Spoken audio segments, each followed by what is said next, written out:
ቅድስት ቤተክርስቲያናችን ካሏት ሲኖዶሳዊ አደረጃጀቶች ሕፃናትና ወጣቶችን እንደየዕድሜ ክልላቸው ለማስተማር ዘውትር የሚተጋ በመንፈሳዊ ሕይወት በእውቀት ተኮትኩተው እንዲያድጉ በማስቻል ትልቅ እምነትና ተስፋ ከሚጣልባቸው መዋቅሮች አንዱና ዋነኛው የሰንበት ትምህርት ቤቶች ማደራጃ መምሪያ ነው።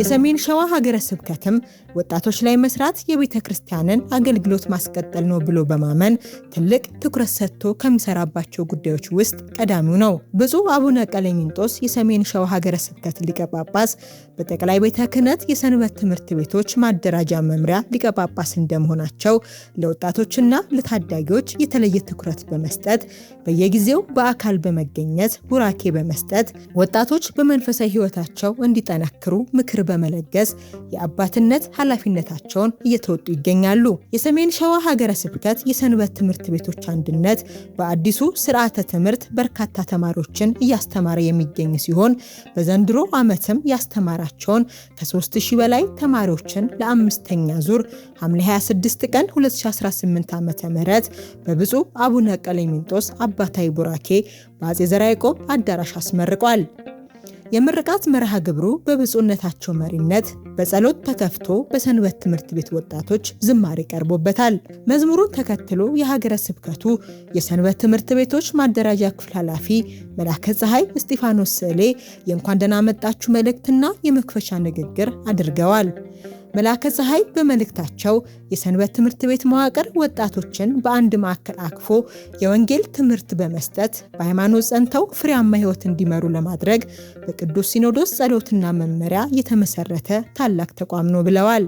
የሰንበት ትምህርት ቤቶች ማደራጃ ትልቁ መዋቅር ወጣቶችን ሰብስቦ ትምህርተ ወንጌል መስጠት፣ በክርስትና ሃይማኖት ላይ ጸንተው ሕይወታቸው የለመለመ ፍሬ የሚያፈሩ እንዲሆኑ ለማድረግ ቅዱስ ሲኖዶስ የመሰረተው በቅዱስ ሲኖዶስ መመሪያ ፈቃድ የሚንቀሳቀስ ታላቅ ተቋም ነው። በሰሜን ሸዋ ሀገረ ስብከት የሰንበት ትምህርት ቤቶች ወጣቶችን በሃይማኖትና በእውቀት ለማነጽ የታለመው መዋቅራዊ እንቅስቃሴ ተጠናክሮ መቀጠሉንም ገልጸዋል። የሰንበት ትምህርት ቤቶች አደረጃጀት ከመንበረ ፓትርያርክ ጠቅላይ ቤተ ክህነት ጀምሮ እስከ ሀገረ ስብከት ወረዳዎችና አጥቢያ ቤተ ክርስቲያናት ድረስ በተዘረጋ ሕጋዊና መዋቅራዊ አሰራር ተደራሽ እንዲሆን ወጥ የሆነ የመንፈሳዊ ትምህርት ስርዓት እንዲስፋፋ የወጣቶች መንፈሳዊና ስጋዊ ዕውቀት ተጣጥሞ እንዲያድግ በየደረጃው ያሉ የሰንበት ትምህርት ቤቶች አንድነትና ግንኙነት እንዲጠናከር ከፍተኛ አስተዋጽኦ እያደረገ እንደሚገኝም አንስተዋል። የቤተ ክርስቲያንን አስተምሮ በመንበረ ፓትርያርክ ደረጃ በተዘጋጀው የተምሮ ማስተማር በሁሉም ሰንበት ትምህርት ቤት ወጥ የሆነ ስርዓተ ትምህርት ተደራሽ እንዲሆን እያደረግን እንገኛለን። ሁሉም ወጣት ተጠናክሮ እንዲማር ቤተክርስቲያን በወጣቶች ታጥራ በወጣቶች ተከባ እንድትኖር ተተኪው ወጣቶች ሕይወታቸው፣ ዓላማቸው፣ እቅዳቸው ቤተክርስቲያንን መጠበቅ፣ ቤተክርስቲያንን መንከባከብ፣ በመንፈሳዊና በስጋዊ ዕውቀት እንዲያገለግሏት የማድረግ ሥራ እየተሰራ ይገኛል ማለት ነው። በሰንበት ትምህርት ቤቶች መካከል የጠነከረ መርህን መዋቅርን መሰረት ያደረገ ግንኙነት እየፈጠርን እንገኛለን። የክፍል ኃላፊው ወጣቶች የቤተ ክርስቲያንን ስርዓትና ሕግ በመጠበቅ የቤተ ክርስቲያንን አስተምሮ ለቀጣይ ትውልድ ማስተላለፍ እንዳለባቸው አሳስበው እዚህ ለመድረሳችን የብፁዕነታቸው ጸሎትና የሥራ መመሪያ ትልቁን ድርሻ ይወስዳል ብለዋል። የሀገረ ስብከቱ የሰንበት ትምህርት ቤቶች አንድነት ባቀረበው ዓመታዊ ሪፖርት አንድነቱ በበጀት ዓመቱ ውስጥ ያከናወናቸውን ዋና ዋና ተግባራትን አንስቷል። በሀገረ ስብከቱ ስር በሚገኙ 1128 የሰንበት ትምህርት ቤቶች ውስጥ ከ55800 በላይ ተማሪዎች መደበኛና ወጥ የሆነውን ስርዓተ ትምህርት በመከታተል ላይ እንደሚገኙና በበጀት ዓመቱ በ10 ሺዎች የሚቆጠሩ ተማሪዎች የትምህርት ዘመናቸውን ያጠናቀቁ መሆናቸው ተገልጿል። በተጨማሪም ስርዓተ ትምህርቱን ጥራትና ተቋማዊ ፍሰትን ለማስጠበቅ በሁሉም ወረዳዎች በተመሳሳይ ቀንና ሰዓት የተከናወነ የማዕከል ፈተና መሰጠቱም ተጠቁሟል። ብፁዕ አቡነ ቀሌምንጦስ ለተመራቂ ተማሪዎች አባታዊ ቃለ በረከትና የእንኳን ደስ ያላችሁ መልእክት ያስተላለፉ ሲሆን ቤተ ክርስቲያን ከህፃንነት እስከ ጎልማሳነት ባለው ዕድሜ ውስጥ የሚገኙ የቤተ ክርስቲያን ልጆችን በመንፈሳዊ ዕውቀትና በስነ ምግባር ኮትኩታ ለማሳደግ በመላው ዓለም የተዘረጋውና የምትከተለው አንድ አይነት የትምህርት ስርዓት የተቃና ነው ሲሉ ገልጸዋል። ቤተ ክርስቲያናችን ወጣቶች ከህፃናት ጀምራ ጎልማሶች ድረስ እያደረገች ያለችውን እንክብካቤና የትምህርት ስርዓት አካሂድ ነው የተመለከት ነው እና በዚህ ምክንያት አሁን በኢትዮጵያ በመላ ሀገሪቱ ከኢትዮጵያም ወጥቶ በአፍሪካም በአውሮፓም በአሜሪካም ይሄ አንድ አይነት ትምህርት ነው የሚሰጠው ማለት ነው። በዚህ በጣም ቤተክርስቲያናችን ትልቅ አትራፊ ናት ማለት ነው። እናንተም ልጆቻችን ቤተክርስቲያናችሁን በዚህ ህይወት በዚህ አቅጣጫ ምን ያህል እያወቃችኋት ጡቷን እየጠባችሁ እያደጋችሁ ደግሞ ውለታ ምላሽ እንድትሆኑ የሚያዘጋጃችሁ ትምህርት ስርዓት ነው ማለት ነው። ልጆቻችን እንኳን አደረሳችሁ፣ እንኳን ለዚህ አበቃችሁ እንላቸዋለን።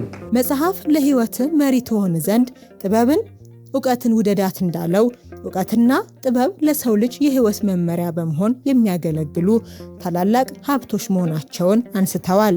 ብፁዕነታቸው ሰው ከተፈጥሮ ዕውቀቱ በተጨማሪ በትምህርት የሚያገኘው ተጨማሪ ዕውቀት ሲታከልበት አእምሮ እንደሚሰፋና በሁሉም አቅጣጫ አርቆ የማየት ብቃት እንደሚያስጨብጠው ተናግረዋል። መጽሐፉ ምን ይላል? ወልዴ አፍቅራ ለጥበብ ከመ ትኩን መርሃ ለህይወትከ፣ ለህይወትህ መመሪያ ወይም መሪ ተሆንህ ዘንድ ዕውቀትን ወይም ጥበብን ወደዳት ነው የሚለው። ትምህርት ሁልጊዜ ዕውቀት ሁልጊዜ ማያ ነው፣ ማሳያ ነው። ሰው በተፈጥሮው አዋቂ ሆኖ ነው የተወለደው። አዋቂ ነፍስ አለች። ነፍስ አዋቂ ናት። ነፍስ ሁሉን የምታወቅ ናት፣ አይከፈልባትም።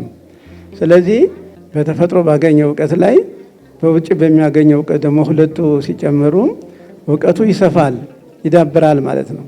ሁሉም ማየት ይችላል ማለት ነው። ስለዚህ ከህፃን ጀምሮ ህፃናት ዕውቀት አልሃቂት ናት። ዕውቀት ታሳድጋለች፣ ጥበብ ታሳድጋለች፣ ትምህርት ታሳድጋለች። እድገቱ በመንፈስ ነው፣ በእውቀት ነው። ሰው በአካል እየጎለመሰ በአካል ነገ ተነገ ወዲያ እየጨመረ እንደሚሄደው ሁሉ ዕውቀትም በዚህ መልክ ነው፣ በዚህ አይነት ነው እያወቁ ህፃናቱ፣ ወጣቶቹ፣ ጎልማሶቹ እያወቁ በሄዱ ቁጥር በዛው ልክ በእድገት በስጋዊ እድገት መጠናቸው ልክ መንፈሳዊ ዕውቀታቸውም እያደገ ነው የሚሄደው ማለት ነው። እና አሁን እዚህ ያላችሁ ልጆቻችን በዚህ አይነት መንገድ ነው ዕውቀታችሁን በስጋዊውም በዚህ በዘመናዊ በምንለው ማለት ነው፣ በመንፈሳዊውም አሁን በምትማሩት ማለት ነው። በመንፈሳዊ ህይወታችሁ እየበለጸጋችሁ እያደጋችሁ ትሄዳላችሁ ማለት ነው። በዚህ ምክንያት ሙሉ ዕውቀት፣ ሙሉ አዋቂዎች፣ የማይከፈል ዕውቀት አዋቂዎች ትሆናላችሁ ማለት ነው። ይሄ መዛግብተ ጥበብ ማለት ነው። የእውቀት መዛግብት ትሆናላችሁ። በሌላ አነጋገር የእውቀት መዝገቦች ማለት ነው። የትምህርት መዝገቦች፣ የጥበብ መዝገቦች ማለት ነው። ልጆቻችን እንኳን አደረሳችሁ፣ እንኳን ለዚህ አበቃችሁ እንላቸዋለን። መንፈስ ቅዱስን ጥበብ ይለዋል።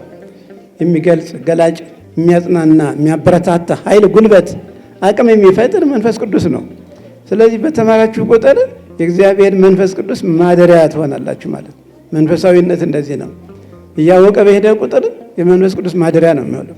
እውቀቱ እየገባው በሄደ ቁጥር ኃይል ሰማያዊ ይሰጠዋል ማለት ነው።